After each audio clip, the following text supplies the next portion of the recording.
Hello दोस्तों, स्वागत है आपका सिविल सर्वेंट पर्सपेक्टिव में। मैं आपके सामने आज यूपी पुलिस की क्लास नंबर 7 लेकर आया हूं, जिसमें मैं आज आपको पढ़ाऊंगा जीएसटी यानी goods and service tax. GST UP police के सिलेबस में एक अलग से टॉपिक दे रखा है, तो जीएसटी से एक क्वेश्चन बन सकता है यूपी पुलिस में। चलिए शुरू करते हैं अपनी क्लास। जीएसटी वस्तु एवं सेवा कर। जीएसटी की फुल फॉर्म होती है गुड्स एंड सर्विस टैक्स, वस्तु एवं सेवा कर। जीएसटी क्यों लाया गया, जीएसटी क्या है और इसकी विशेषताएं क्या हैं। 101वां संविधान संशोधन किया गया था जीएसटी को लाने के लिए, और देखेंगे तो देखते हैं, जानते हैं जीएसटी क्यों लाया गया, जीएसटी लाने की ज़रूरत क्यों पड़ी देश में। तो पहला तो कि देश में जो है एक देश एक कर की अवधारणा को लाना, यानी जो हमारा नारा चलता है कि एक देश एक कर होना चाहिए, तो उसकी अवधारणा को लागू करना। कल करों की अलग अलग दरें थीं, लगभग 22 प्रकार के कर हुआ करते थे, तो सबकी दरें अलग अलग थीं। तो कई बार कैस्केडिंग इफेक्ट देखा जाता था, बार बार कर पे कर लग जाता था, तो इसलिए भी जीएसटी को लाने की आवश्यकता पड़ी। कर प्रशासन को सरल बनाना, एक देश एक दर, एक देश एक दर की अवधारणा को लागू करना, इसलिए जीएसटी को लाया गया। अब देखते हैं कि जीएसटी क्या है। जीएसटी एक अप्रत्यक्ष कर है। कैसा कर है? अप्रत्यक्ष, यानी इनडायरेक्ट टैक्स है। केंद्र व राज्य सरकार के लगभग 22 करों को समाप्त करके जीएसटी को अप्रत्यक्ष कर में शामिल किया गया, यानी जीएसटी इन सारे 22 करों को समाप्त करके, अप्रत्यक्ष करों को समाप्त करके इस कर में जीएसटी में शामिल किया गया। जीएसटी की 4 दरें हैं, 5%, 12%, 18%, 28%। एक 0% को अगर दर मान लें तो लगभग पूरी 5 दरें हैं, 5 स्लैब हैं इनकी। तो जीएसटी की कौन कौन सी दरों में कौन कौन से टैक्स लगते हैं ये देख लेते हैं। जैसे 28% टैक्स लगता है नशीली दवाओं पर, लग्जरीज वस्तुओं पर और सेवा पर, इन पर लगता है 28% जीएसटी।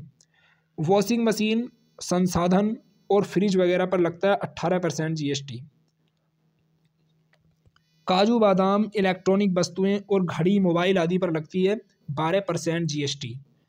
आटे के पैकेट पर और होटल के खाने पर लगती है 5% जीएसटी, और जो खुला आटा होता है उस पर लगती है 0% जीएसटी। तो ये इसकी हमने देख लिए कि कौन कौन सी पदार्थ पर कितनी जीएसटी लगती है।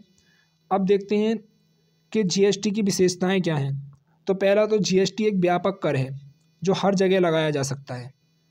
गंतव्य कर है, ये अंतिम वस्तु पर लगता है, ये लास्ट में वसूला जाता है, ये जाना जो है ग्राहक की जेब से ही है। बहुचरणीय कर है, यानी जहाँ वस्तु बनी है वहाँ पर नहीं लगता है ये।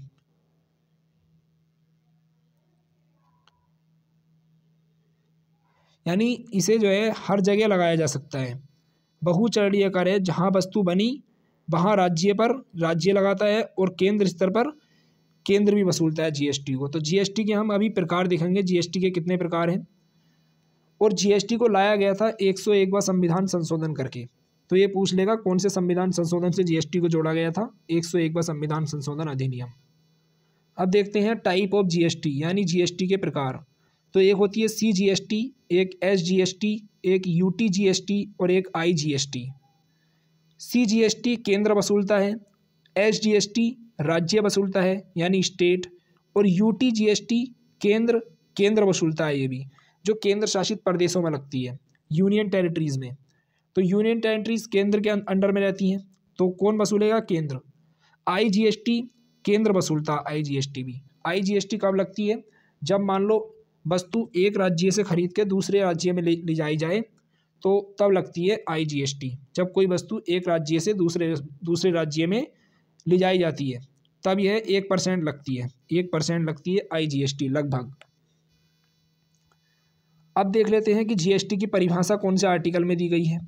तो अनुच्छेद 366 में 366 अनुच्छेद 366 में जीएसटी की परिभाषा दी गई है। जीएसटी की परिभाषा में लिखा गया है कि एल्कोहल, यानी पीने वाले एल्कोहल को छोड़कर सभी वस्तुओं पर लगने वाला अप्रत्यक्ष कर जीएसटी कहलाता है। पीने वाले एल्कोहल को छोड़कर सभी वस्तुओं और सेवाओं पर लगने वाला कर जीएसटी कहलाता है। इसे लाया गया था 101वां संविधान संशोधन अधिनियम द्वारा। 101वां संशोधन किया गया था। इसका इतिहास क्या रहा है? 2002 में केलकर समिति ने इसकी सिफारिश की थी जीएसटी की। 2002 में केलकर समिति ने, और 2011 में 115वां बिल लेकर आई थी कांग्रेस सरकार। 115वां बिल जो पास नहीं हो पाया था, 2013 में फिर से लेकर आई, 2013 में लागू नहीं हो पाया ये, क्योंकि भाजपा के विरोध के कारण, और आगे चल के बीजेपी खुद ही इस बिल को लेकर आई। बीजेपी द्वारा जीएसटी का 2016 में इसे पारित किया गया, जीएसटी बिल, जो 122वां बिल था। जीएसटी कौन सा बिल था? 122वां, और संशोधन है 101वां। अच्छा, बिल में और संशोधन में क्या अंतर रहता है? ऐसा होता है ना, बहुत सारे बिल ऐसे होते हैं जो संसद में प्रस्तुत किए जाते हैं, लाए जाते हैं, लेकिन वो पारित नहीं हो पाते, तो वो बिल में तो गिना जाएगा ना कि कौन से नंबर का बिल लाया गया था। लेकिन अगर वो पास हो जाए और पास होने के बाद अधिनियम बन जाए, तब उसे बोलेंगे कि हाँ संशोधन हो गया। तब ये 101वां संशोधन अधिनियम था, और बिल था 122वां जीएसटी का, 122वां बिल था। कब लाया गया था? 2016 में पारित हुआ, और 1 जुलाई 2017 को जीएसटी लागू हो गई। 1 जुलाई 2017, ये डेट याद रखनी है। लागू कब हुई? 1 जुलाई 2017 को। अब जीएसटी आने से, जीएसटी जुड़ जाने से संविधान पर क्या प्रभाव पड़ा? संविधान में अनुच्छेद 279A 279A में जीएसटी परिषद का गठन किया गया, जो टैक्स का निर्धारण करेगी। अनुच्छेद 366 में जीएसटी की परिभाषा जोड़ी गई, और अनुच्छेद 246, 269 और 268, ये तीनों अनुच्छेद भी जीएसटी से संबंधित हैं। अब आगे देखते हैं। जीएसटी को लाने के लिए विशेष बहुमत प्लस आधे राज्यों की अनुमति चाहिए थी। तो इसमें केंद्र सरकार ने, उस टाइम पे 29 राज्य थे जब जीएसटी को पारित किया गया, तो इसमें से, और दो पुडुचेरी और दिल्ली को लगाने, तो इनमें भी विधानसभा मौजूद है, पुडुचेरी और दिल्ली में, तो टोटल 31 हो गए। 31 में से लगभग 16 राज्यों की अनुमति चाहिए थी। यानी पहले संसद से विशेष बहुमत से पारित किया गया बिल जीएसटी का, लेकिन फिर उसे 16 राज्यों की विधानसभाओं से साधारण बहुमत से पारित होना था। तब ये 16 राज्यों द्वारा पारित किया गया। जो सबसे पहले जीएसटी को मान्यता, यानी जीएसटी बिल विधेयक को पारित करने वाला पहला राज्य बना, वो था असम। सबसे पहले पारित किया था असम ने, और सबसे लास्ट में किया था बिहार ने। तो इसे भी याद रखना, सबसे पहले जीएसटी अधिनियम को पारित करने वाला राज्य कौन सा था? असम था। अब देखते हैं जीएसटी परिषद कैसे काम करती है। अनुच्छेद 279A में है जीएसटी परिषद, अनुच्छेद 279A। केंद्र और राज्य से कितने कितने सदस्य शामिल होते हैं इसमें? तो राज्य से शामिल होते हैं इसके 31 सदस्य, दिल्ली और पुडुचेरी को भी लगाकर, और 2 शामिल होते हैं, 2 इसके प्रतिनिधि होते हैं केंद्र के।